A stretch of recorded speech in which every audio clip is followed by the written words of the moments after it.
Bueno, vamos arriba. Somos Voces Literaria y acá vamos a estar presentando un taller en el que le vamos a contar y resumir sobre 4 cuentos que nosotros pensamos, si llegamos a la conclusión, que son famosos, O quizás no tanto. de los cuales cada uno te lleva a una historia diferente y una intriga cada vez más grande. Entre más lees, más te vas a sorprender, básicamente. Este taller tiene el fin de contarles, o mejor dicho, comunicarles sobre nuestros debates, ideas. O reflexiones, quizás. Este proyecto busca transformar la clase de literatura en algo más parecido, tipo un laboratorio, donde producimos y difundimos cultura. En este primer programa vamos a hablar de literatura en redes sociales. Si los personajes fueran actuales, ¿tendrían Instagram?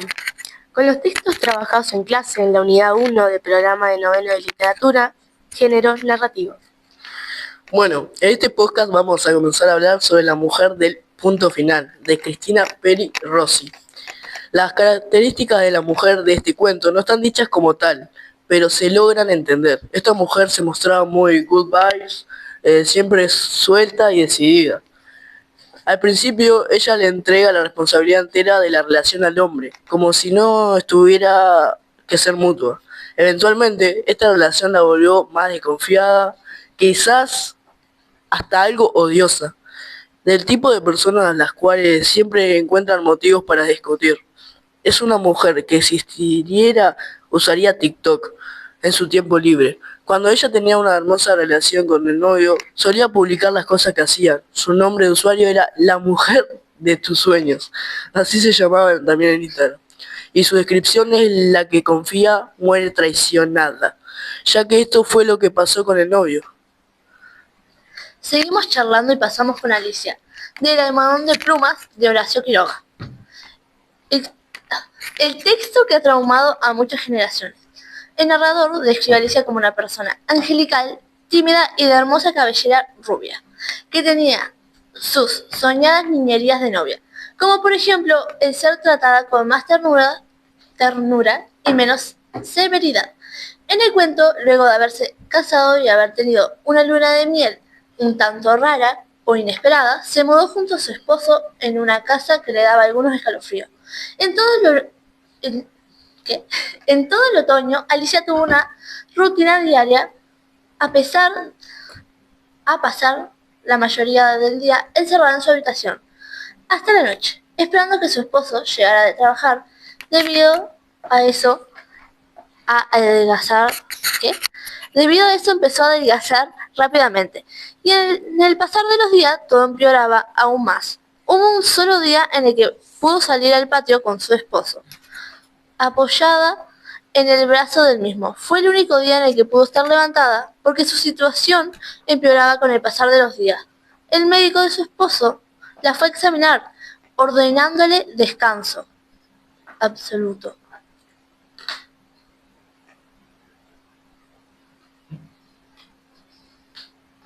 Pero al día siguiente le diagnosticaron anemia severa, agudísima. Ya no tenía más desmayos, pero se iba visiblemente a la muerte. El resto de los días todo era igual, la habitación con luz encendida y un silencio enorme mientras Alicia dormitaba y su esposo vivía en la sala. De vez en cuando yendo a ver a Alicia, hasta que de pronto la misma empezó a tener alucinaciones. Los médicos siempre volvían a revisar el estado de Alicia, teniendo una vida sin salvación y que cada día iba lamentablemente a la muerte. Y por fin, murió. La sirvienta fue a deshacer la almohada de Alicia hasta que notó una extraña mancha de sangre en el almohadón. Llamó al esposo de Alicia y revisaron, encontrándose con un bicho de apariencia viscosa, con patas velludas y una trompa apenas visible. Ese mismo monstruo fue el causante de la anemia de Alicia, llevándola hasta la propia muerte por chupar de la sangre. Si Alicia existiera, hoy en día sería una chica sin Snapchat, porque es de niños, pero usaría Instagram y lo tendría lleno de selfies y conferencias profundas. Sus destacadas son una de ellas posando con filtros y otras de historias con su novio. En WhatsApp tendría 140 chats sin leer, pero solo su novio le respondería. lo tendría agendado como Gordy o Gordo. Una noche subiría una historia abrazada a su almohadón de pluma, Rasteric, en el que está el parásito, pero ella no lo sabía. Y colocaría un mensaje si era el último. Me siento rara, pero solo sería ansiedad. Jajaja. Bueno, ahora vamos a ir con Gertrudis de un texto trabajado llamado Seguridad Ciudadana de Doro Galeano. No sé si ustedes lo conocen, nosotros obviamente sí, ya lo trabajamos bastante. Y siguiendo con Gertrudis, es una señora mayor, jubilada, que le encanta andar con mucha ropa, básicamente porque es bastante flaca, bastante, que si no se pone la ropa se vuela, y siempre anda encorvada como si fuera un signo de interrogación. Y se arregla sus problemas ella sola. Un día normal, ella iba a cobrar su jubilación y tuvo un contratiempo. Iba en el ómnibus hasta que se da cuenta que nada del reloj. Y bueno, muy paranoica y desconfiada, porque en la ciudad que vive pasan cosas horribles. En su cartera siempre llevaba una tijera. Sí, bien de vieja loca, ¿no? Sí. Y como alguien iba sentado al lado de ella, lo amenazó con su tijera. El tipo no entendía nada, pero de todas formas Gertrudis seguía insistiendo en el que él tenía su reloj. El tipo, obviamente bien asustado, salió del ómnibus, pero le dio el reloj de él para que dejara atacarlo. Y bueno, doña Gertrudis, después de la gran hazaña, se fue a su casa, ¿no? Con el reloj en el puño y su corazón a punto de explotar. O sea, tucún, tucún.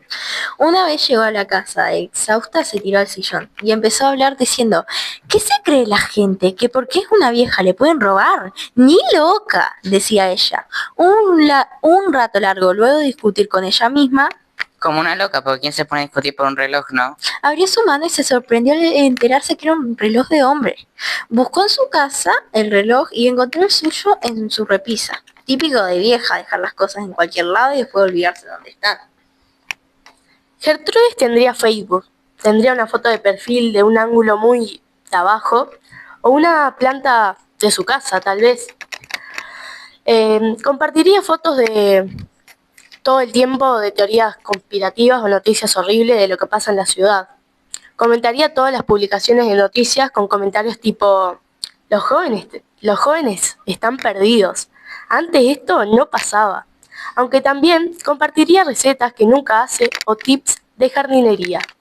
Publicaría muchas fotos de lanas o agujas de tejer, pero en realidad nunca teje. Y por último, después de tanto, vamos a hablar sobre El hombre de continuidad de los parques, de Julio Cortázar. Este texto trata sobre un hombre sentado en un sillón de terciopelo verde, que estaba leyendo los últimos capítulos de una novela que había dejado por temas de negocio y eso.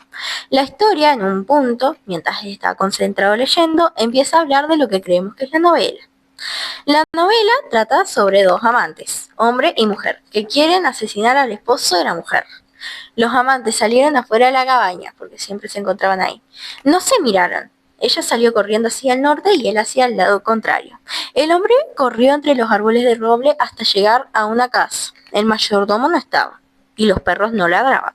El hombre pasó por las habitaciones hasta llegar a las puertas del salón. El hombre con el puñal en la mano entró y vio el sillón de terciopelo verde y la cabeza de un hombre leyendo esta novela. Este señor tiene plata, le gusta leer y fumar su pipa. Tiene muy buena memoria un hombre con Instagram llamado User478022. Bien raro, subiría muy pocas fotos y cuando las publica serían fotos leyendo sentado en su sillón con alguna frase del libro como descripción. La descripción de su perfil sería 1000 vidas entre libros o entre páginas, porque lo identificaba también porque estaba demasiado metido en el libro. Tan metido en la historia que estaba leyendo que ¡pum!, dejó de ser lector y pasó a ser personaje. Por eso la descripción. El primer borrador utilizado para este trabajo fue creado por Santiago Pereira y Nayara Correa, de Noveno 3.